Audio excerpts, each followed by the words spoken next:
En Ciudad Viva y hoy nos vamos a dar el gustito de tener a un amigo acá de la casa, que es el señor Luca Veloz, que ya está con nosotros. Lucas, ¿qué tal? Buen día. No sé cómo sentirlo, cómo tomarlo esto, José María. Pensé que era de la casa. ¿Cómo es un amigo? Bueno, amigo... personal. Amigo es otro precio. Sí, claro. Es cierto, es cierto. Bien. ¿Cómo anda, Lucas? Muy bien, excelente. Está una Tania Tavares por allí que ella quería participar de esta nota. Es más, escucha. Mire, escúchela. Bien, lo arengan. Tania Tavares ha dicho varias veces que es fanática de Luca Veloz. Pero bueno, es mutuo esto, ¿eh? ¿Por qué está Luca Veloz en estudio? Bueno, aquí ustedes saben, la semana pasada se dio un fallo histórico que imputó a represores por delitos cometidos en la República Argentina. Luca estuvo siguiendo de cerca esa audiencia y está con nosotros para compartir más detalles a propósito de lo que pasó allí, ¿no? Exactamente, José María, porque esto es... Hay primero que circunscribirlo en esto que se cataloga como histórico, porque es la primer megacausa que existe en el país sobre el Plan Cóndor, ¿no? Hemos conocido en este último tiempo, además, el fallo sobre la megacausa de Italia, que también casualmente tiene algunos de los represores que están aquí involucrados en esta. Pero en nuestro país hasta el momento no se había configurado una causa que reuniera una importante cantidad de delitos. Se habla de más de 60 delitos que se cometieron entre los años 74 y 76 en la Argentina en el marco de la coordinación represiva conocida como Plan Cóndor, ¿no?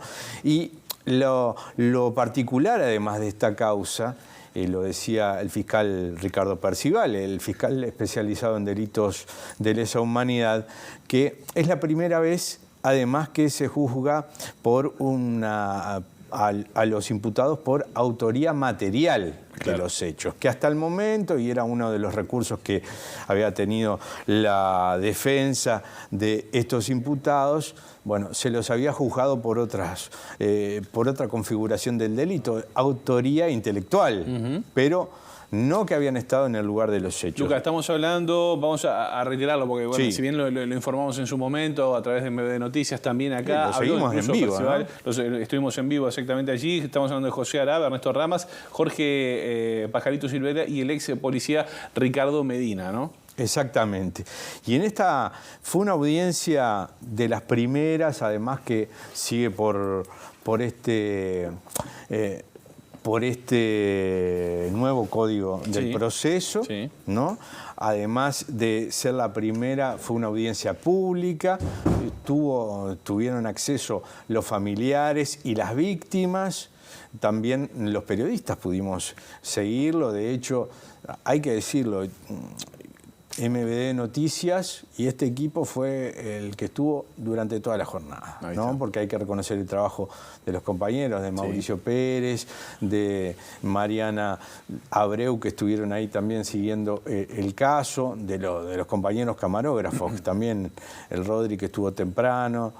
Bueno, todos seguimos el caso que con la importancia que tiene, ¿no? Esto de que sea una megacausa, además en el contexto donde los derechos humanos están en discusión en nuestro país. Todos sabemos lo que pasó con la Institución Nacional de Derechos Humanos. Y bueno, esta imputación sobre estos 4, hay que decir que 2 estuvieron allí. Estamos hablando de Jorge Pajarito Silveira y del Conejo Medina, que el policía estuvieron presentes y los otros 2 fueron vía Zoom, que comparecieron. Una audiencia extensa de más de 8 horas, donde el fiscal, bueno, hizo un repaso de toda la actuación de la coordinación del Cóndor en Argentina en esa fecha y fue como caso a caso. Estamos hablando de 60 delitos, pero de 12 asesinatos. Claro. El magnicidio, sí, de Gutiérrez Ruiz y de Selmar Michelini, que son como emblema. ¿Y por qué magnicidio? El fiscal Ricardo Percival hablaba del magnicidio más importante de nuestro país, que se configuró allí en 1976. Conforme con ellos aparecieron también Rosario Barredo y William Wylot, porque también están como invisibilizados estos asesinatos. Bueno, otros 8 asesinatos más Son 12 los asesinatos imputados en esta causa, más de 60 delitos.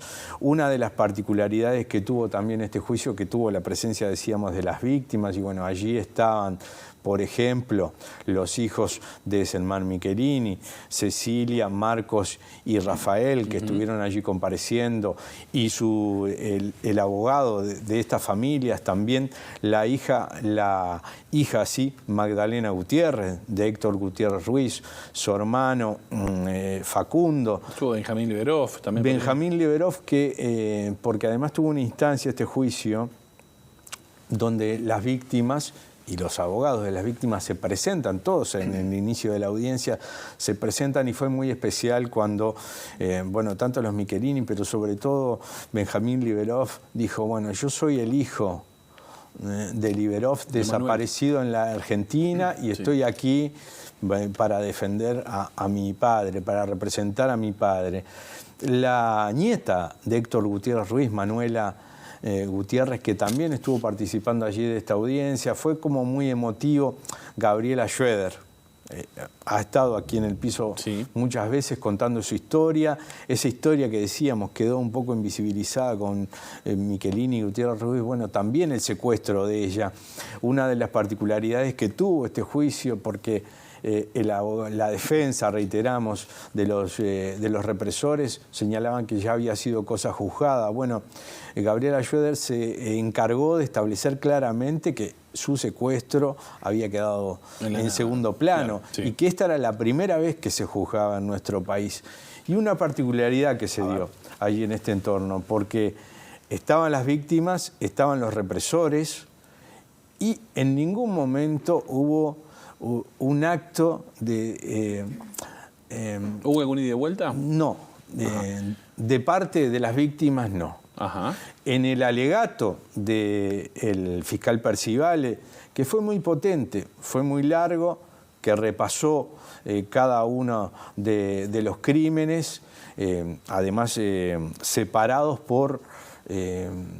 los agrupó, digamos, por filiación política, de alguna manera, porque habló de los crímenes contra los militantes del PSU, contra los militantes de la GAU, contra los ex militantes o militantes del MLN, del Partido por la Victoria del Pueblo. Allí como repasó cada uno de los grupos de víctimas y los nucleamientos por crímenes, pero a su vez lo configuró en lo que era la situación política de nuestro país.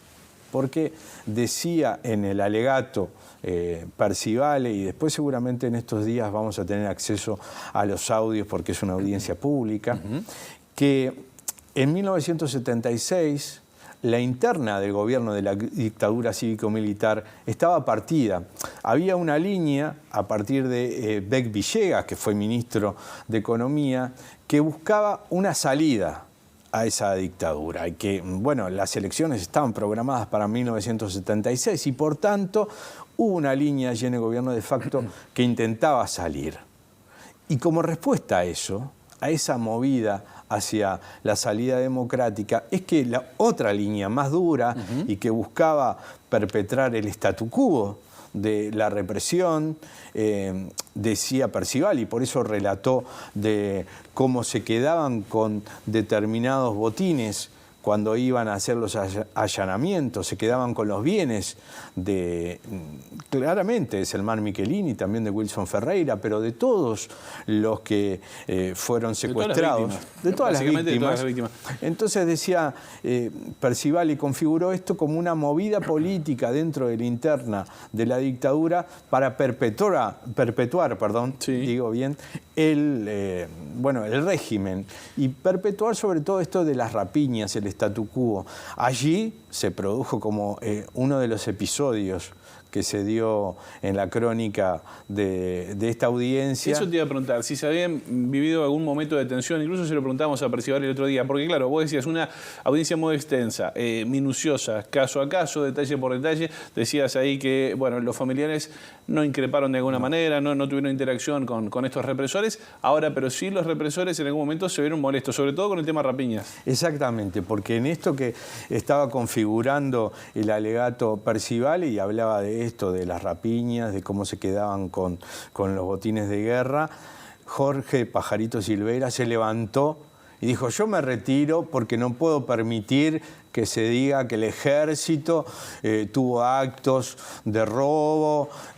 Bueno, básicamente, de alguna manera, diciendo: están mancillando mi honor. Se indignó. Allí se levantó. ¿No habría que indignarse por otros temas? Qué fuerte. Se levantó, inclusive, sí. Se trasladó unos metros allí de donde estaba configurado, porque, bueno, ustedes, es un anfiteatro, la sala, está el juez adelante, los imputados, en este caso estábamos hablando de Medina. Y de Pajarito Silveira, enfrente los fiscales, allí con Percivale a la cabeza, pero también las dos fiscales que fueron las auxiliares, y se levanta este hombre se quiere ir, dice que no puede permitir esto. El juez le dice al abogado defensor, que es Micolic, el abogado defensor de Silveira y de Medina, porque hasta ese momento era solo de Silveira, pero también tomó el caso de Medina en este momento. Bueno, le dice no, que lo tiene que contener. Es más, llaman a un cuarto intermedio porque no puede, le dice. El juez es Fernando Islas, porque no lo habíamos nombrado. Y es importante, es el juez letrado que va a seguir esta causa. Y le dice, no, este hombre no se puede ir, usted no se puede ir, si no va a tener consecuencias mayores. Claro. Hay que destacar que se habían suspendido otras audiencias previas a esta, ¿no? También. Exactamente. También. Habían Luca, puesto como una serie de chicanas, se le dice en el lenguaje. Exactamente. Bueno, algunas por problemas de salud de los imputados, o por lo menos esos alegaban, y esto se había suspendido hasta este momento que al fin se configuró esta audiencia. Un juicio que va a tener más o menos aproximado 2 meses, según vaticina el fiscal Ricardo Percivale, ¿no? Luca, te quería preguntar, más allá de que no hayan interactuado y que, bueno, se haya sentido molesto Silveira cuando se hablaba de las rapiñas ahí, ¿mostraron algún gesto de arrepentimiento en algún momento? En esto del relato, para nada, te voy a decir. Primero te contesto para nada, ¿no? Y en una actitud altanera, se podría decir, ¿no? Todo el tiempo mirando hacia adelante, fijamente al fiscal, desafiante. Casi amenazante, sí. Desafiante.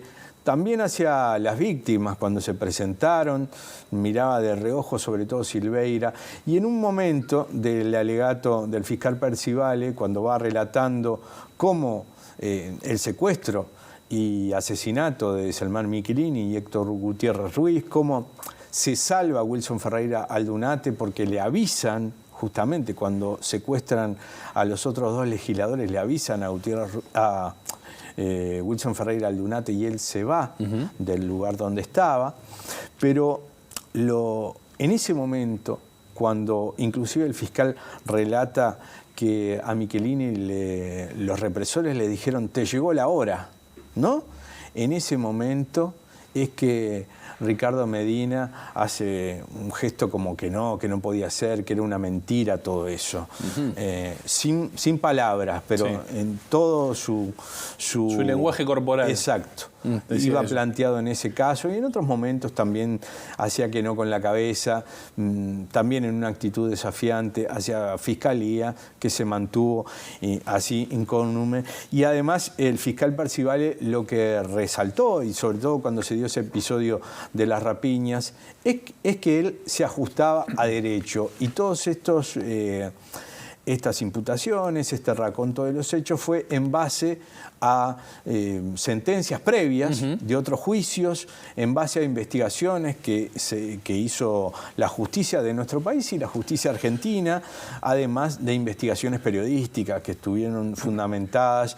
Les puedo comentar que fue casi por espacio de media hora que estuvieron nombrando cada una de las sentencias y la bibliografía en que se basó esta argumentación. Luca, en el final te consulto, bueno, ¿cuál es el estatus de los imputados ahora y cómo sigue esta situación? Bueno, el juicio fue de formalización, en realidad la audiencia, perdón, debí decir, fue de formalización. Es que comienza este juicio. A partir de ahora son estos 2 meses que más o menos prevé el fiscal.